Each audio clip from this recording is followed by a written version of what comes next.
આપણે ત્યાં એકવાર ઠાકોરજી ને કોઈ વસ્તુ સ્પર્શી જાય પછી એ વસ્તુ ન રહે, પછી એ પ્રસાદી વસ્તુ બને. પ્રસાદી એટલે પરસની યાદ જેના થકી મળે એ પ્રસાદી. તમે એ માલાજી લો, વસ્ત્ર લો, કોઈ પણ વસ્તુ જયારે પ્રભુ સંબંધી તમને ચંદન આપવામાં આવે કે પ્રસાદી કોઈ બી વસ્તુ આપવામાં આવે, અરે અત્તર પણ લઈને સમર્પિત કર્યું હોય પછી અત્તરની સુગંધ એ અત્તરની નથી, હવે તે પ્રભુ કે મહાપ્રભુના શ્રીઅંગની ગંધ છે. આવો ભાવ આપણે ત્યાં છે. અને એટલા માટે એક વાર સ્પર્શેલી વસ્તુ પણ ભગવદ રૂપ છે એવો ભાવ પુષ્ટિ માર્ગમાં છે. એટલે જ વસ્ત્ર આદિની સેવા આપણે ત્યાં કરીએ છીએ કે સ્વરૂપ ન બિરાજતું હોય તો પ્રસાદી વસ્ત્ર પધરાવી એમને અત્તર આદિ સમર્પિત કરી અને વસ્ત્ર સેવાનો ક્રમ આપણે ત્યાં છે. પાદુકાજીનો ક્રમ આપણે ત્યાં છે કે શ્રી મહાપ્રભુજીના પાદુકાજી મહાપ્રભુજી રૂપ છે. નહીં તો વિચાર કરો, ઠાકોરજી જ્યાં નિધિ સ્વરૂપ બિરાજતા હોય ત્યાં કોઈના લૌકિક ભાષામાં કહું તો પાદુકા કે ચપ્પલ રાખવામાં આવે? વિચાર કરો, જ્યાં નિધિ સ્વરૂપ બિરાજતા હોય ત્યાં મહાપ્રભુજીના ખડાઓ પાદુકાજી બિરાજતા હોય. જો પહેરીને કોઈ ચાલતું હોય પાદુકા કેવલ ખડાવ રૂપ જ હોય તો ઠાકોરજી પાસે બિરાજી શકે? સંભવ છે? પણ એ ખડાવ નથી, એ સાક્ષાત વલ્લભ છે, એ સાક્ષાત ગુસાઈજી છે, એ સાક્ષાત ગોકુલનાથ, એ પાદુકાજી છે. કારણ કે આપનો સ્પર્શ એને થયેલો છે. એમ તો મહાપ્રભુજી પાદુકા ધારણ નથી કર્યા, ખડાવ ધારણ નથી કર્યા, પણ સ્પર્શ કરાવીને આપ્યા છે. અને એટલા માટે અને વાર્તા સાહિત્યનું પ્રમાણ આપે છે. તમે અજબકોરી બાઈ આદિ અનેક વાર્તામાં જુઓ ત્યારે ગુસાઈજીથી દૂર થવાનું થયું કે પ્રભુ આપના વગર કેમ રહી, આપના દર્શન વગર જીવન સંભવ નથી. અને ત્યારે પાદુકાજી પધરાઈને આપ્યા અને કહ્યું જ્યારે પણ મારું ચિંતન કરી અને આમની આગળ બેસીશ ત્યારે સાક્ષાત મારો અનુભવ તને થયો. અને વાર્તા સાહિત્ય લખે છે કે એમાંથી ગુસાઈજી નિત્ય દર્શન આપે, અનુભવ કરાવે. અને કહેવાનો મારો અર્થ કે પ્રભુ સ્પર્શેલી વસ્તુ પ્રભુ રૂપ જ છે. એને એવો જ આદર, એવો જ વ્યવહાર અને એવો જ ભાવ પ્રભુ સ્પર્શેલી વસ્તુ માએ રાખવો, પ્રસાદી વસ્તુ માએ રાખવો. જરાય પ્રભુથી ન્યૂન એમને નહીં જાણવું. અને એટલા માટે માલાજી આદિ જે કંઈ પણ મળે પ્રસાદી રૂપ ત્યારે એને મસ્તક પર લગાડીએ, નેત્રો પર લગાડીએ છે. ઠાકોરજી આજે મને માલાજી રૂપે મળે. એમ ભલે વ્રજભક્ત રૂપ હોય પણ વ્રજભક્તોને પ્રભુનો સ્પર્શ થયો એ પ્રભુ રૂપ થઈ જાય. એ રીતે જ કોઈ બી પ્રસાદી વસ્તુ જ્યારે પણ મળે બહુ સાવધાની રાખે. ઘણી વાર લોકોને ઉપરણા ઉડાડીએ એ વાતો કરતા એવા જ પગમાં પડી જાય ઉપરણો અને પગ આવી જાય થઈ જાય ઘટના ઘટે જુદી વાત, પણ સાવધાની રાખે. ગુરુ કે પ્રભુ દ્વારા કોઈ પણ પ્રસાદી વસ્તુ મળ્યું હોય ત્યારે એને ભગવદ રૂપ જાણી અહોભાવથી સ્વીકાર, એને સૌભાગ્ય માનીને સ્વીકાર. ભાગવતજીનું પ્રમાણ આપે છે. જયારે પ્રસાદી માલા આપી અને ઇન્દ્રએ ધ્યાન ન રાખ્યું ને હાથીના મસ્તક પર રાખી દીધી, એને હાથીનો સ્વભાવ માથે જે માળા મૂકી હોય એ નીચે નાખીને પગ નીચે કચડી દીધી અને દેવતાનું ગુરુપદ છોડી દીધું. અને પછી વિશ્વરૂપને ગુરુ બનાવ્યા અને જે નારાયણ કવચમાં આખો જે પ્રસંગ આવે છે તો આપણે ત્યાં એ પણ એક વિવેક છે. તો રેણુર મધુર, આ રેણુ મધુર છે એટલે જ કેટલા પદોમાં કેટલા કીર્તનોમાં આપણું સૌભાગ્ય ત્યારે મસ્તક દંડવત કરતી સમયે નીચે નમે તો વ્રજ હોય કે ઠાકોરજી જ્યાં બિરાજે વ્રજ, અવધ કહા જહાં રામ નિવાસ. હવેલીમાં પણ દંડવત કરતા હો છો ને ત્યારે દંડવત કરવા માત્રથી કૃપા નથી થતી, પણ જેટલા વૈષ્ણવ દર્શન કરવા આવેલા એની રજ ત્યાં હોય છે. અને એ જયારે આપણા કપાલ પર લાગે છે ને ત્યારે આપણા સૌભાગ્યનું ઉદ્ઘાટન થાય છે. અને એટલા માટે એ ઠાકોરજીની ચરણ રજ હોય, સ્વામીજીની હોય, ગાયોની હોય કે અમારા મહાપ્રભુજીની હોય. અશેષ ભક્ત સંપ્રાર્થ ચરણાબ્જ રજો ધન, એટલે સર્વોત્તમ સ્તોત્રમાં છેલ્લું નામ શ્રી વલ્લભના ચરણની રજ જ જેના માટે સર્વસ્વ ધન સમાન છે. એવા ભક્તોથી સેવિત મહાપ્રભુ છે. કારણ કે આ રજ કેવી છે? ચિંતા સંતાન હંતારો યત પાદાંબુજ રેણવ સ્વીયાનામ તાન નિજાચાર્યાન પ્રણમામી મોદ. મંગલાચરણનો પહેલો જ શ્લોક બોલતા આપણે કહીએ ચિંતા સંતાન હંતાર. એક ચિંતા નહીં, ચિંતાઓની પરંપરા હોય છે. સંતાન અને હણાઈ જાય તું ચરણના સ્પર્શથી, ચરણના સ્મરણથી ના. યત પાદાંબુજ રેણવ, કેવલ એના ચરણના રજનું સ્મરણ કરો.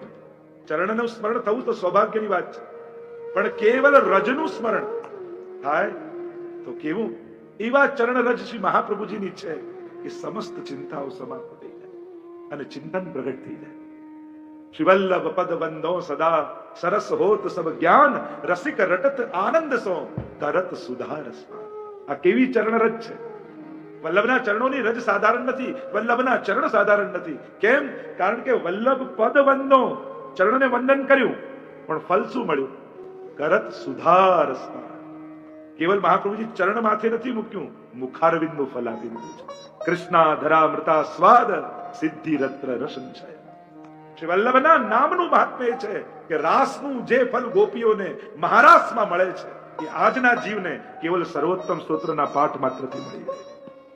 એવું સામર્થ્ય શ્રી વલ્લભના નામનું છે, એવું સામર્થ્ય આપના ચરણનું છે, એવું સામર્થ્ય એમની રજનું છે. અને એટલા માટે કહ્યું રેણુર મધુરા, આ રેણુ મધુર છે. અને એમ કહીને મહાપ્રભુજી ગાન કરતા કહે પાણી મધુરા. પાણી એટલે સંસ્કૃતમાં હસ્ત.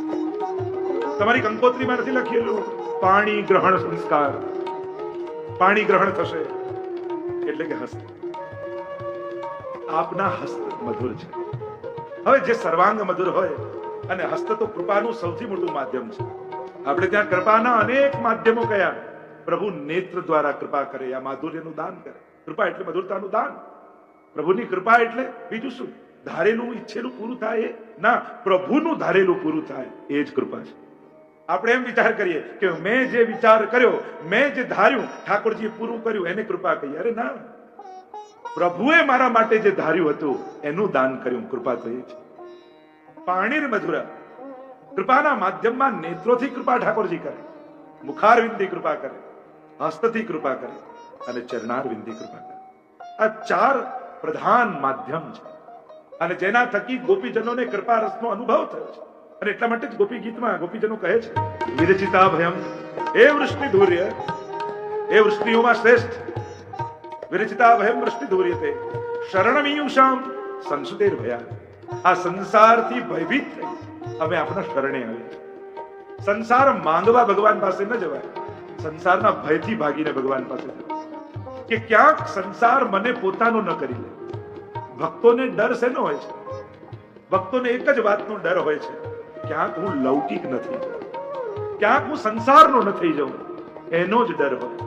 અને એ ભયથી મુક્ત થવા માટે શ્રીજી પાસે જાય કે પ્રભુ કરો કૃપા, હું કરું વિનંતી, પોતાનો કરી જાણો, મને પોતાનો કરીને રાખજો.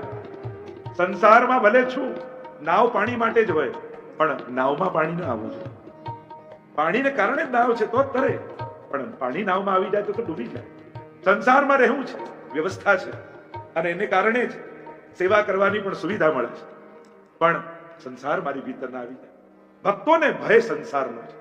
સાધારણ જીવોને સંસાર અનુકૂળ થાય તો સુરક્ષા લાગે, ચલો હવે બધું ગોઠવાઈ, હવે ચિંતા નથી. ભક્તોને એનો જ ભય લાગે, અરે બધું અનુકૂળ થયું, ક્યાંક મારું મન સંસારમાં ન જતું. અનુકૂળતાઓ આકર્ષે છે, અનુકૂળતાઓ મોહ પ્રગટાવે છે. ગમતું થાય તો મન એને પકડી લે છે. અને એટલા માટે મહાપ્રભુજી કહે હે પુષ્ટિ જીવો તમે ચિંતા ન કરતા, ભગવાન અપી પુષ્ટિસ્તો ન કરીષ્યતિ લૌકિક કિંચનપી. તમારું લૌકિક અનુકૂળ તો થશે, પણ ઠાકોરજી તમારી લૌકિક ગતિ નહીં થવા, પોતાના કરીને જ રાખશે. અને એમ આપણે ત્યાં બાલ ભાવની સેવા છે ને, અને બાળકની એક આદત હોય, બધા જ ગુણ હોય, પણ એક ખરાબ આદત હોય, બાળકને શેર કરવું ન ગમે.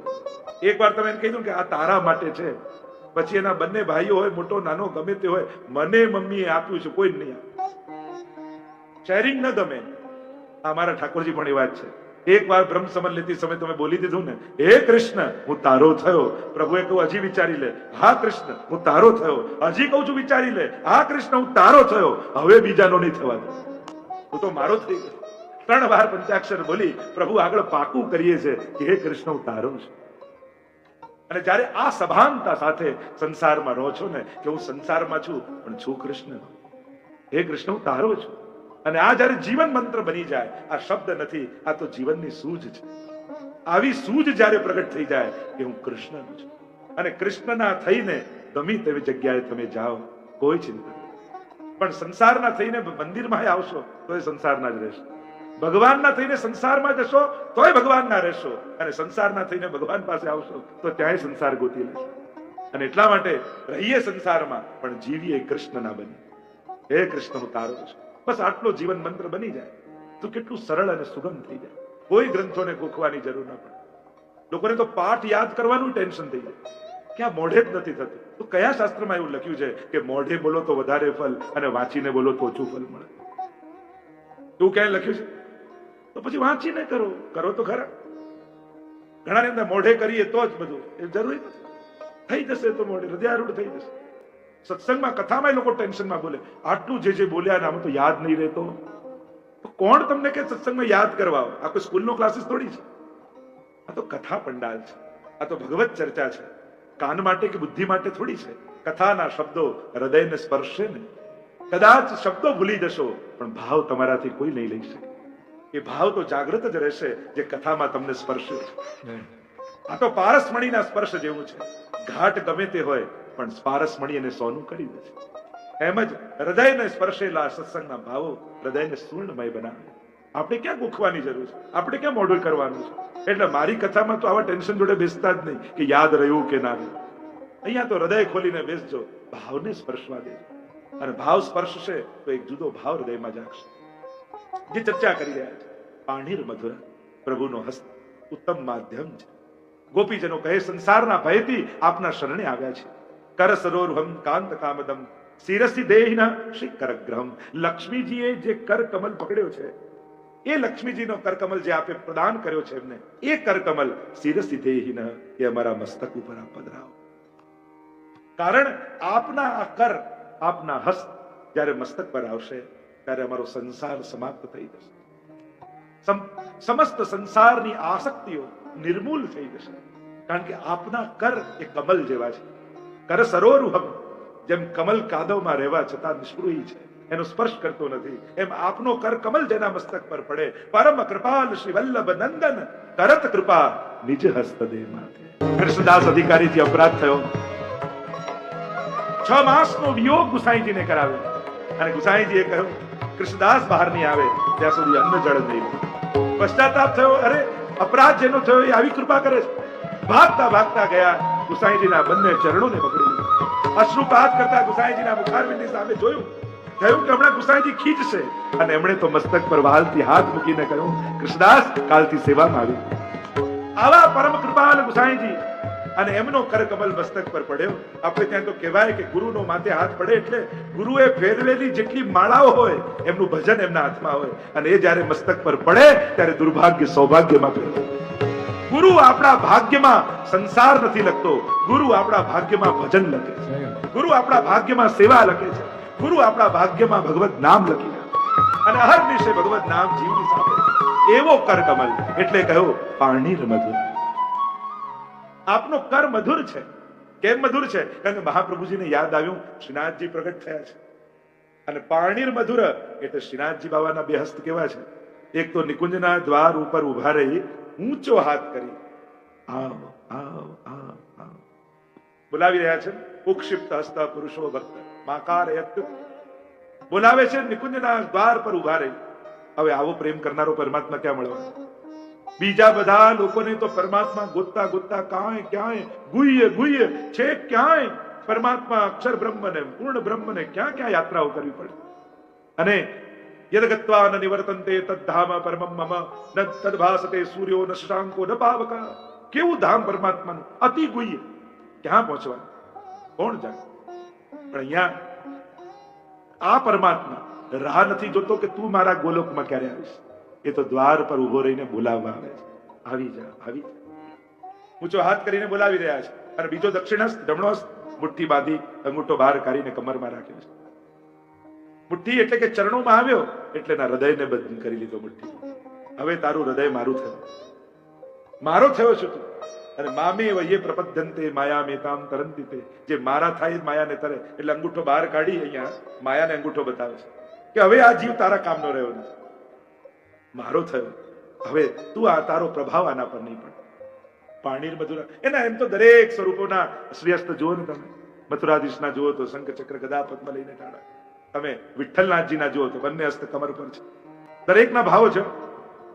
જ્યારે આ ગોપીજનોને વેણુનાદ કરીને આવેલા જોયા ને, પ્રભુએ વેણુનાદ કરીને બોલાવ્યા અને આંખો ખોલી જુએ તો આટલા બધા ગોપીજનો, એટલે કમર પર હાથ રાખીને આશ્ચર્યથી જોઈ રહ્યા છે. આ બધા ક્યાંથી આવી ગયા? સ્વાગતમ બહુ મહાભાગા. આ વિઠ્ઠલનાથજીનું સ્વરૂપ. ત્રીજું દ્વારિકાધીશનું સ્વરૂપ, એ પણ નિકુંજનું સ્વરૂપ છે, ચતુર્ભુજ છે. પાણીર મધુરા. અને આખી એમની લીલાનો ભાવ એ છે આપણા શ્રી હસ્ત ચતુર્ભુજનો કે નિકુંજમાં એકવાર સ્વામિનીજી સુવર્ણના સિંહાસન પર બિરાજેલા છે, ઠાકોરજીનું ચિંતન કરી રહ્યા છે અને ચિંતન કરતા કરતા એવા મગ્ન બન્યા છે. પ્રભુને થયું કે આજે સ્વામીજી જોડે કંઈક ખેલ કરો. છાના માના પ્રભુ આવ્યા સ્વામીજીની પાછળ અને બે ભુજાથી સ્વામીજીના નેત્રો બંધ કર્યા અને બીજી બે ભુજા પ્રગટાવી, અધર પર વેણુ પધરાવી અને વેણુમાંથી સ્વર કર્યો, ઓહમ ઓહમ, હું કોણ છું બતાવો. ત્યારે આ સ્વામીજી બોલ્યા, આપ તો નિકુંજ નાયક દ્વારિકાધીશ છે. અને આ રીતે ચતુર્ભુજ રૂપે શ્રી દ્વારિકાધીશ ત્યાં પ્રગટ. આવો ભાવ આપણે ત્યાં કહીએ. ચતુર્થ સ્વરૂપ શ્રી ગોકુલનાથજીનું અને એક ભુજા ઊંચી ગિરિરાજજીને ધારણ કરી, જમણી કે ડાબી? જમણી ભુજા ગોકુલનાથજીની તો છે કે જમણા હાથથી લઈને ડાબા હાથમાં પધરાવે એવો ભાવ બતાવે, પણ ગિરિરાજ બાબાને ધારણ કરી સર્વને આશ્રયમાં લીધા. એ ગિરિરાજધારીનું સ્વરૂપ એ શ્રી ગોકુલનાથજીનું સ્વરૂપ છે. એ રીતે બાલકૃષ્ણલાલજી, ગોકુલચંદ્રમાજી એ તો રાસનું સ્વરૂપ છે જ. બંને હસ્ત લઈ અને વેણુનાદ કરી રહ્યા છે, પાણીર મધુર. દરેકના હસ્ત તમે ખાલી દર્શન કરો તો આખા સ્વરૂપનો તો ભાવ છે જ, પણ શ્રી હસ્ત દ્વારા પણ પ્રભુ એમાં માધુર્ય કઈ રીતે પ્રગટાવે છે. એ રીતે જ બાલકૃષ્ણલાલજીનો પણ ભાવ અને આપણે મદન મોહનલાલજી બંને સ્વામીજી સાથે બિરાજેલા છે. અને લઘુરાસનું સ્વરૂપ જેમને માનવામાં આવે છે એવા મદન મોહનલાલજીનું સ્વરૂપ, એના પણ શ્રી હસ્તમાં વેણુ ધરી છે. પાણીર મધુર એમ કહી અને મહાપ્રભુજી ગાન કરતા કહે, પાણીર મધુર, આગળ કહ્યું પાદવ મધુર. આપના બંને ચરણ મધુર છે. ચરણારવિંદના સામર્થ્ય વિશે તો ઘણું ગવાયું છે, પણ માધુર્ય વિશે તો વ્રજભક્તો જ સમજી શકે છે. સામર્થ્ય વિશે તો જ્ઞાનીઓ, મુનિઓ, ઋષિઓ બધા જ ગાઈ અને સામર્થ્યની ઝંખના કરે છે કે પ્રભુ આપનું એ મસ્તક પર અમારા પડેલું ચરણ. આજે બલિરાજાની કથામાં તમે જુઓ, પ્રભુએ ચરણ પધરાવ્યું, ચરણ પધરાવીને સામર્થ્યનું દાન કર્યું છે ને, સુતલોકનું રાજ્ય આપ્યું, કૃપા થઈ. પણ માધુર્ય તો કોને મળે? એ તો વ્રજભક્તોને મળે. જ્યાં માધુર્ય ભાવથી શરણ હોય તો આપના ચરણો પણ માધુર્ય યુક્ત છે. પાદવ મધુરવ, બંને ચરણમાં પરમ મધુરતા છે. અને એ મધુરતા આટલા પ્રકારથી પ્રગટ થાય: ચરણ સ્પર્શ, ચરણ રજ, ચરણ ગંધ અને ચરણોદક. આ ચાર રીતે ચરણારવિંદુ માધુર્ય પ્રગટ થાય છે. પહેલું છે ચરણોદક. આપણે મહાપ્રભુજીની બેઠકજીમાં જઈને કેસર સ્નાન કરાવીએ, ઠાકોરજીને સ્નાન કરાવેલું હોય એ કહેવાય ચરણામૃત. પ્રભુએ સ્નાન કર્યું હોય, જો આપણા સેવા કર્મમાં તમે જુઓ, આચમન કરાવ્યું હોય એ જલ પ્રસાદ રૂપે નથી લેતા, પણ સ્નાન કર્યું હોય એ લઈએ છીએ. તો કોઈ પ્રશ્ન કરે કે આ બંનેમાં ફરક શું? કેમ પેલું ન લઈએ ને આ લઈએ? ફરક એટલો છે કે જ્યારે મુખવસ્ત્ર કરીને આચમન કરાવતા હોઈએ છે ત્યારે પ્રભુ જલ ગ્રહણ નથી કરતા, છોડે છે, ત્યાગે છે. અને પ્રભુનું ત્યાગેલું તો લેવાય નહીં, પણ સ્નાન કરાવીએ ત્યારે ઠાકોરજી સ્વીકારે છે અને એટલા માટે એ પ્રસાદી હોય છે. મસ્તકથી સરેલું જલ ચરણોનો સ્પર્શ કરીને નીકળે, ચરણામૃત, એ જલ ચરણામૃત બનીને પ્રગટે છે. અને એટલા માટે સ્નાન કરેલું જલ ચરણામૃત રૂપે લઈએ છે, આચમન કરેલું જલ નથી. તો એ ચરણામૃત, ચરણોદક, અચ્યુતદાસ પર કૃપા કરીને મહાપ્રભુજીએ ચરણોદક આપ્યું. એવી કૃપા થઈ, રોજ ગુસાઈજી ઠાકોરજી શ્રીનાથજીની સેવા કરી અને પછી અચ્યુતદાસ પાસે જતા, રોજનો ક્રમ. તો પૂછ્યું કે જયરાજ અહીંયા કેમ પધારો છો આપ? ત્યારે ગુસાઈજીએ સ્વયં કહેલું છે, તમારી આંખોમાં મને શ્રી વલ્લભ દેખાય છે. આપનો ચરણામૃતના સ્પર્શ માત્રથી શ્રી મહાપ્રભુજીનો વાસ શ્રી અચ્યુતદાસના નેત્રોમાં થઈ ગયો. પ્રગટ લીલાના દર્શન થવા લાગ્યા અને શ્રીનાથજીએ ત્યાં જે વસ્ત્ર શૃંગાર ધર્યા હોય ને એ ગુસાઈજીને અચ્યુતદાસની આંખોમાં અહીંયા દેખાય. એવી કૃપા કેવલ ચરણોદક માત્રથી થઈ. એ રીતે જ ચરણ રજ, આગળ જ હમણાં આપણે જોયું રેણુર મધુર, કે રેણુનું મહાત્મ્ય, રજ મળે. યા ત્રીજું કહ્યું ચરણ ગંધ, તે તામસના અગર્યા પ્રતાપ પદ રજ ગંધ. ગોપાલદાસજીએ કહ્યું કેવલ મહાપ્રભુજી ત્યાં બંગાળમાં વનમાંથી પધારતા હતા અને ચરણને શિલા ઉપર ઘસ્યા અને ઘસ્યા, એમાંથી એવી ગંધ નીકળી, જેટલા તામસ જીવો ત્યાં રહેતા હતા ને બધાનો ઉદ્ધાર થયો. અને એટલા માટે જ્યારે પણ ઠાકોરજીના ચરણ સ્પર્શ કરવા માટે તમે હાથમાં અત્તર લો, આપણે ત્યાં ક્રમ છે, જ્યારે ચરણ સ્પર્શ કરીએ ને ત્યારે એમને સ્પર્શ નથી કરતા, હાથમાં અત્તર લઈ, ઋતુ પ્રમાણે જે પણ હોય, અને અત્તર લગાવી અને પછી ચરણોનો સ્પર્શ કરો. એમ નેત્રોને જ્યારે લગાડો પછી નાસિકાથી એની ગંધ પણ લેવી, કારણ કે પછી એ ગંધ કેવલ અત્તરની નથી, પ્રભુના ચરણોની ગંધ છે. અને ગંધ માત્રથી મહાપ્રભુજી આજ્ઞા કરે કે ઠાકોરજી ભક્તિનું દાન કરે છે. તો વિચાર કરો, જેની ગંધ આવી હોય, જેની રજ આવી હોય, જેનું ચરણોદક આવવું હોય, તો એ ચરણોના સાક્ષાત સ્પર્શ મળે તો કેવું સુખ થાય. ગોપીજનો પણ ગોપી ગીતમાં એ પ્રતીક્ષા કરે કે આપના ચરણોનો અમને સ્પર્શ જોઈએ. गोपियां कहने लगी, प्रणत देही नाम पाप कर्षणम. आपके चरणारविंद कैसे हैं? जो प्रणत होते हैं उनके पापों का कर्षण कर लेते हैं. प्रणत देही नाम पाप कर्षण. तृणचरानुगम, गायों के पीछे पीछे जाने वाले. श्री निकेतनम, लक्ष्मी जी के निवास रूप. फणिफणार्पितम, कालिय नाग की फणाओं पर पधराए हुए. ऐसे प्रभु आपके चरणारविंद ते पदाम्बुजम तृणुकुचेषु नकृंदिरुच्छयम. आप हमारे हृदय पर उनको पधराइए. प्रभु कहे, પણ એક સ્ત્રીને મારા ચરણોનો સ્પર્શ કઈ રીતે કરાવે? સુબોધનીમાં મહાપ્રભુજી વ્યાખ્યા કરે સંવાદ રૂપે. સ્ત્રીને સ્પર્શ કેમ કરાવાય? ત્યારે ગોપીઓ કહે શ્રી નિકેતનમ, લક્ષ્મીજીના નિવાસ રૂપ છે. લક્ષ્મીજી જો ત્યાં નિવાસ કરી શકે, તું એ સ્ત્રી નથી? એ જો સ્પર્શ કરી શકે તો અમે કેમ નહીં? અરે એમની સાથે તો મેં વિવાહ કર્યો છે અને એટલા માટે એ સ્પર્શ કરે સમજાય એવું છે. તો પછી અને લક્ષ્મીજી તો પરમ ચતુર છે, તમે તો મૂઢ છો. ત્યારે ગોપીઓ કહે તૃણચરાનુગમ, આ ગાયો અને પશુઓ એ મૂઢ છે, એમની પાછળ પાછળ ચરણ જઈ શકે તો શું અમે એના કરતા મૂઢ છીએ? પ્રભુ કહે, પણ મારા ચરણ કોમલ છે, તમારું હૃદય કઠોર છે. પ્રભુ ને જ્યારે આમ વાત કરી તો ગોપીઓ કહે ફણીફણાર્પિત, કાલિય નાગની ફણા ઉપર પધરાવી શકો, શું એના કરતા અમે કઠોર છીએ? ગોપીઓને કહેતા પ્રભુ કહે, પણ તમારા હૃદયમાં પાપ છે, અહંકાર છે, કેમ કરાવું? ઠાકોરજીને કહેવા લાગી એટલે જ તો કહીએ છીએ, કારણ પ્રણત દેહી નામ પાપ કર્ષણ. આપના ચરણોનો સ્પર્શ થતાની સાથે અમારું હૃદય નિષ્પાપ બની જશે. આપના ચરણારવિંદ 5 ફલોનું દાન કરે છે. એ જ ગોપી ગીતમાં ચરણારવિંદની 2 વાર મહાત્મ્યને કહ્યું. એક વાર મહાત્મ્ય બીજા બતાવ્યું, બીજી વાર માધુર્ય બતાવ્યું. 5 ઉપકાર ચરણારવિંદ કરે છે, 5 વસ્તુનું દાન કરે છે. મહાપ્રભુજી સુબોધનીમાં સમજાવે ચરણારવિંદ કેવા છે? પ્રણત કામદમ, અલૌકિક કામ એટલે કે લૌકિક કામનું ખંડન કરે છે. જ્યારે પણ ચરણોનો સ્પર્શ કરો, ચિત્તમાં રહેલી સમસ્ત લૌકિકતા સમાપ્ત થઈ જાય. બીજું કહ્યું ઐશ્વર્યનું દાન કરે છે. પરમ અલૌકિક ઐશ્વર્યનું દાન પ્રભુના ચરણ સ્પર્શ માત્રથી થાય.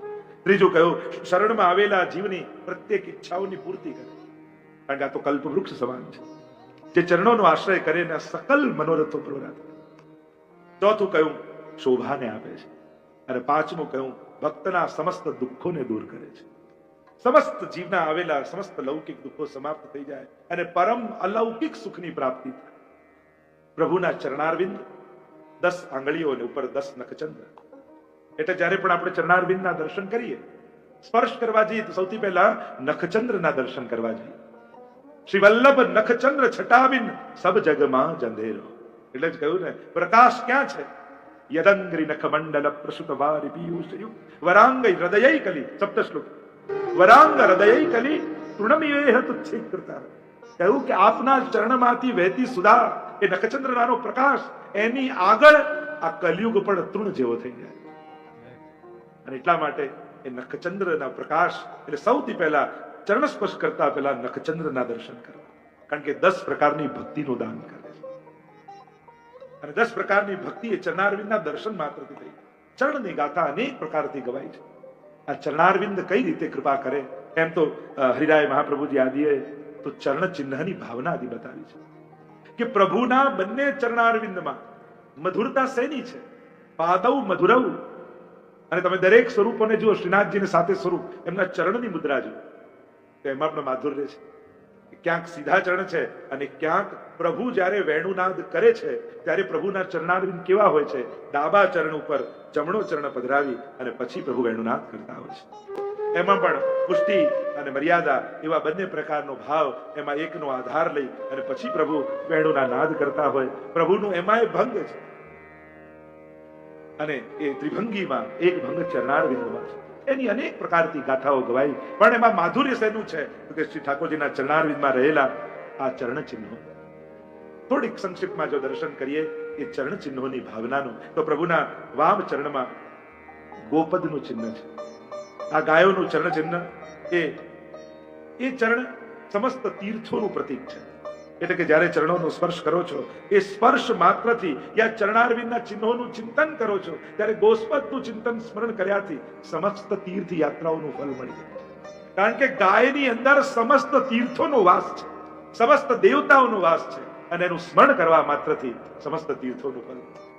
બીજું ચિહ્ન કયું એ જાંબુનું છે, અને એ સમસ્ત લૌકિક સંપત્તિઓના પ્રતિકરૂપ છે. એટલે કેવલ ચરણારવિંદમાં રહેલા જાંબુ ચિહ્નનું સ્મરણ કરો, સમસ્ત લૌકિક સંપત્તિઓનો વૈભવ તમારે ત્યાં આવી જાય. જો એક વસ્તુ યાદ રાખો, પ્રભુ લૌકિકના દુશ્મન નથી, પણ લૌકિકતાના શત્રુ છે. લૌકિક તો સંસાર તો છે જ, અને એનાથી જ બધું ચાલે છે. ભગવાન સંસારનો નહીં, પણ સંસારી વૃત્તિનો વિરોધ છે, કે જે ભગવાન પાસે જતા જીવને રોકે છે. ત્રીજું કયું મીનનું ચિહ્ન છે, જે ભક્તિ માર્ગમાં ચંચલ મનને સ્થિર કરે છે. જ્યારે ચરણમાં રહેલા મીનનું સ્મરણ કરો છો, ત્યારે જે ચંચલ મન છે ને, મીન જેવું, મીન એક ક્ષણ પણ ઊભી ના રહે, એની ચપલતા હોય, મન પણ એવું જ છે, પણ જ્યારે સ્મરણ કરો તો મન સ્થિર થઈ જાય. ચોથું ચિહ્ન કયું ધનુષ્યનું છે, અને ધનુષ જેમ વળેલું હોય એમ નમ્ર, વિવેકી અને વિનમ્રતાનું દાન એ ધનુષનું ચિહ્ન કરે છે. અને ભક્તિમાં જ્યાં કેન્દ્રિત કરવું છે, મન જ્યાં લગાવવાનું છે, ત્યાં સ્થિર થાય છે મન આ ધનુષના ચિહ્નના સ્મરણમાં. પાંચમું ચિહ્ન ત્રિકોણનું ચિહ્ન કહ્યું છે, અને ત્રિકોણ ત્રણેય ગુણોથી જીવને પર બનાવી દે છે. તામસ, રાજસ અને સાત્વિક ત્રણેય ગુણોથી પર કરી દે અને નિર્ગુણ જીવ બની જાય. છઠ્ઠું ચિહ્ન અર્ધચંદ્રનું છે, અને અર્ધચંદ્ર એ મહાદેવજીના મસ્તકનું ભૂષણ છે. અને શિવ એટલે કલ્યાણ, એટલે કે આ અર્ધચંદ્ર એ કલ્યાણ આપનારું છે, કે મહાદેવજીના મસ્તકનું ભૂષણ કહેવામાં.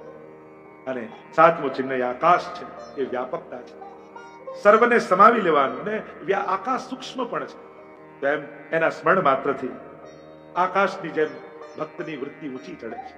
જમણા ચિહ્નોના અનેક ચિહ્નો બતાવ્યા. ધ્વજનું ચિહ્ન છે, જે હંમેશા નિર્ભયતાનું દાન કરે છે. ધ્વજ જેમ નિર્ભયતાનું પ્રતીક, જ્યારે પણ ધ્વજનું સ્મરણ કરો ત્યારે તમારા જીવનમાં નિર્ભયતા આવી જાય. બીજું ચિહ્ન કયું એ અંકુશનું છે. જેમ માણસની બુદ્ધિ ને મન મદોન્મત્ત હાથી જેવા છે, ક્યારે ક્યાં નીકળે કોઈને ખબર નથી, પણ મહાવત જ્યારે અંકુશ રાખે ત્યારે એના ઈશારા ઉપર હાથી જાય. એમ જ આ અંકુશનું ચિહ્નનું સ્મરણ કરવા માત્રથી આપણા મન ઉપર અંકુશ આવે. ત્રીજું કયું એ કમળનું ચિહ્ન છે. કમળ એ અમૃત રસનું, સરસતાનું પ્રતીક છે, એટલે કે શુષ્ક ભાવ રસમય બની જાય છે. કયું સ્વસ્તિકનું ચિહ્ન એ પ્રભુના ચરણનું અનુસરણ કરનારના સમસ્ત દુઃખોને હરી સુખ આપવાનું શુભ સંકેત છે. સ્વસ્તિકના ચિહ્નનું સ્મરણ કરો તો જીવનમાં પરમ કલ્યાણનું સુખ જીવનમાં મળે છે. અષ્ટકોણ છે, એ અષ્ટવિધ ઐશ્વર્ય અને અષ્ટ સિદ્ધિનું પ્રતીક છે. જવનું ચિહ્ન છે, એ જવનું ચિહ્ન એ કીર્તિનું સ્થાપન કરનારું છે. જ્યારે કોઈ વિજય થઈને આવતો ત્યારે એના પર જવારા મસ્તક પર મૂકવામાં આવતા, એના વિજયનું પ્રતીક. અને આ જવનું સ્મરણ કરો તો સર્વત્ર તમારો વિજય. એવો ભાવ ચરણારવિંદના ચિહ્નનો બતાવવામાં આવ્યો. અને છેલ્લું ચિહ્ન એ ઉર્ધ્વ રેખા છે, એક સીધી રેખા ઠાકોરજીના ચરણમાં છે. એનું સ્મરણ કરતા જ આધ્યાત્મિક માર્ગમાં તમારી ઉર્ધ્વ ગતિ થાય છે. એનું સ્મરણ કરવાથી ક્યારે પણ ભક્તિ માર્ગમાં તમારી અધોગતિ કે પતન નહીં થાય, હંમેશા પ્રતિપલ ઉર્ધ્વ ગતિ થશે. એમ પ્રભુના ચરણમાં આવા અનેક પ્રકારના ચિહ્નો બિરાજમાન છે, અને જે ભક્તિની સાર્થકતા અને સાધ્યમાં એની સિદ્ધિ સિદ્ધ કરાવનારા છે. એટલા માટે કહું પાદૌ મધુરવ.